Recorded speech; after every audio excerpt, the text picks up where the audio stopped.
Federal law enforcement identifying the shooter as Robin Westman, formerly known as Robert, but filed for a name change in 2019 to use female pronouns. For the first time, we are now learning who that shooter is. The minor child, quote, identifies as a female and wants her name to reflect that. She identifies as a female and wants her name to reflect that identification, was underage. It's now Robin Westman. Robin Westman, 23 years old. When you have mass shooting investigations so often, there is a pattern. I think police are trying to get after that tonight. You see obviously some real clues here as to what a motive could be, but they're not saying formally what it is yet. We don't have a motive at this time. It's unclear what the motive was. Again, there's just nothing specific in the evidence that's been recovered. There's no information, nothing specific to identify a specific motive, but they'll be continuing to talk to people to see if there was a flag, if something may have popped up that they can look into. There's no clear motive, and that's what we want to know.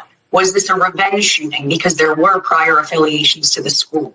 Is this notoriety? The shooter identified, we are told, as female, legally changed their name from Robert to Robin. There's no connection yet from that to the motive. I don't believe that how the shooter identifies currently in this investigation right now is of significant importance. The mayor also calling on people to, quote, stop villainizing the trans community after learning that the suspect, who was born male, identified as female. Spoke about this so profoundly and powerfully. I have heard about a whole lot of hate that's being directed at our trans community. Anybody that is going to use this as an opportunity to villainize our trans community. This is not the time to jump to conclusions about the shooter, right? What his ideological views might have been, what his own personal situation was. I don't know why this has been a trend lately when it comes to shooters, but immediately you'll see a bunch of accounts online argue that it's a trans problem, that the shooter was trans. A lot of shootings happening all across the country from different demographics, but a lot of the mass shootings are carried out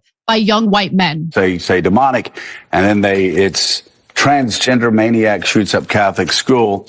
They could very easily say time and time again,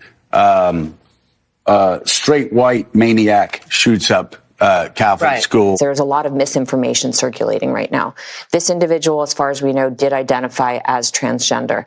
However, as we look at the spectrum of mass casualty events in our nation's history, there have been a range of motivations and a range of profiles that have been associated with mass casualty events. You look at the shooting in Charleston at a historically black church in 2015. That was perpetrated by a white supremacist. Let's just be very real here.